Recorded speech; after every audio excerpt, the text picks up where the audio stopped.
ಸಿದ್ದರಾಮಯ್ಯ ತವರೂರು ವರಣ ಕ್ಷೇತ್ರದ ಕಿರಾಳು ಗ್ರಾಮದಲ್ಲಿ ದಲಿತರಿಗೆ ದೇವಸ್ಥಾನ ಪ್ರವೇಶ ನಿಷೇಧ. ಮೈಸೂರು ಕಿರಾಳು ಗ್ರಾಮದ ಸಾಮಾಜಿಕ ಹೋರಾಟಗಾರ ನವೀನ್ ಆರೋಪ.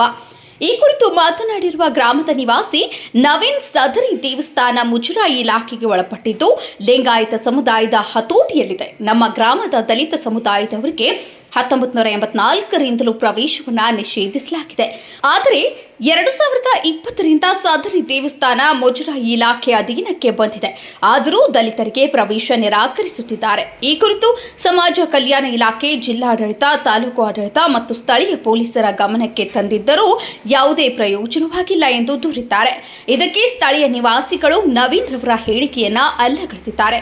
ದಲಿತರ ಪ್ರವೇಶ ನಿಷೇಧ ಕುರಿತು ಮಾತನಾಡಿದ ಪ್ರಧಾನ ಅರ್ಚಕ ಸೋಮಾಖರ್, ನವೀನ್ ಅವರ ಕುರಿತು ಮಾಡಿರುವ ಆರೋಪ ಸತ್ಯಕ್ಕೆ ದೂರವಾದದ್ದು. ಇದರಲ್ಲಿ ಯಾವುದೇ ಹುರುಳಿಲ್ಲ. ಕಿರಾಳು ಗ್ರಾಮದಲ್ಲಿ 6 ವಿವಿಧ ಸಮುದಾಯದವರಿದ್ದು ಸಹೋದರರಂತೆ ಬಾಳುತ್ತಿದ್ದೇವೆ. ಆದರೆ ನವೀನ್ ಎಂಬ ವ್ಯಕ್ತಿ ಕೋಮು ಗಲಭೆಗೆ ಪ್ರಚೋದಿಸುತ್ತಿದ್ದಾರೆ ಎಂದು ಪ್ರತ್ಯಾರೋಪಿಸಿದರು. ಒಟ್ಟಾರೆ ಗ್ರಾಮದಲ್ಲಿ ಶಾಂತಿ ನೆಲೆಸಲು ಜಿಲ್ಲಾಡಳಿತ ಮುಂದಾಗಬೇಕಿದೆ ಮತ್ತು ಮುಂದಾಗುವ ಅನಾಹುತಕ್ಕೆ ತಡೆ ಒಡ್ಡದಿದ್ರೆ ಅದಕ್ಕೆ ನೇರ ಜಿಲ್ಲಾಡಳಿತ ಹೊಣೆಗಾರಿಕೆ ಹೊರಬೇಕಾದೀತು ಎಂದು ಕಿರಾಳು ಗ್ರಾಮದ ಗ್ರಾಮಸ್ಥರು ಆಗ್ರಹಿಸಿದರು. ಜಸ್ಟ್ ಮೊನ್ನೆ 7:30 ಅಷ್ಟೊತ್ತಲ್ಲಿ ತಹಸೀಲ್ದಾರ್ ಭೇಟಿ ಮಾಡಿ ತಹಸೀಲ್ದಾರ್ ಮಹೇಶ್ ಕುಮಾರ್ ಸಾಹೇಬ್ರ ಹತ್ರನೂ ಯಾರು ನಾವು ತಡೆಯೋದಿಲ್ಲ ಅಂತೇಳಿ, ಅರ್ಚಕರು ಕೂಡ ತಡೆಯೋದಿಲ್ಲ ಅಂತೇಳಿ ಅಲ್ಲಿ ಮನವಿ ಮಾಡಿ ಬಂದಿದ್ದಾರೆ. ಅವರು ತಹಸೀಲ್ದಾರ್ ಸಾಹೇಬರು ನೀವು ಯಾವತ್ತು ಬೇಕಾದರೂ ಗ್ರಾಮದ ದೇವಸ್ಥಾನದೊಳಗಡೆ ಹೋಗ್ಬೋದು, ಮುಜರಾಯಿಗೆ ಸೇರಿರೋದ್ರಿಂದ ಯಾರೂ ತಡೆಯಂಗಿಲ್ಲ ಅಂತ ಹೇಳ್ತಿದ್ದಾರೆ. ಬಟ್ ಆದರೂ ಕೂಡ ಇಲ್ಲಿ ಗ್ರಾಮಸ್ಥರೆಲ್ಲ ಸೇರಿ ತಡೀತಾ ಇದ್ದಾರೆ ಸರ್.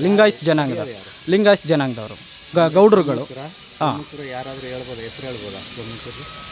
ಇಲ್ಲಿ ಅರ್ಚಕರು ಸೋಮಶೇಖರ ಅಂತೇಳಿ ನಾವು ವಿಡಿಯೋ ಸಮೇತ ಇದೆ ಸರ್. ನಾನು ಕೊಟ್ಟಿರ್ತಕ್ಕಂಥ ದೂರಲ್ಲಿ ಜಿಲ್ಲಾಧಿಕಾರಿ ಕೊಟ್ಟಿರ್ತಕ್ಕಂಥದ್ದು, ತಹಸೀಲ್ದಾರ್ ಕೊಟ್ಟಿರ್ತಕ್ಕಂಥದ್ದು. ಎಲ್ಲರೂ ಗ್ರಾಮದವರೆಲ್ಲ ತೀರ್ಮಾನ ಮಾಡ್ಕೊಂಡು ವಾರ ನಾವು ಬರಲ್ಲ ಅಂತ ಎಲ್ಲ ತೀರ್ಮಾನ ಮಾಡ್ಕೊಂಡಿದ್ದಾರೆ.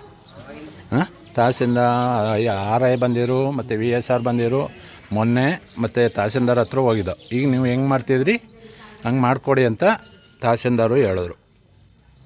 ಗ್ರಾಮಸ್ಥ ಅಲ್ಲಿ ಹೋಗಿದಾಗ ಮೊನ್ನೆ ಅವರು ಇದ್ದರು, ನಾವಿನ್ನೂ ಇದ್ದರು. ನಾವೇನು ಬರಬೇಡಿ ಅಂತ ಎಲ್ರಿಗೂ ನಾವೇನೋ ಯಾರೂ ಇದು ಮಾಡ್ತಾಯಿಲ್ಲ.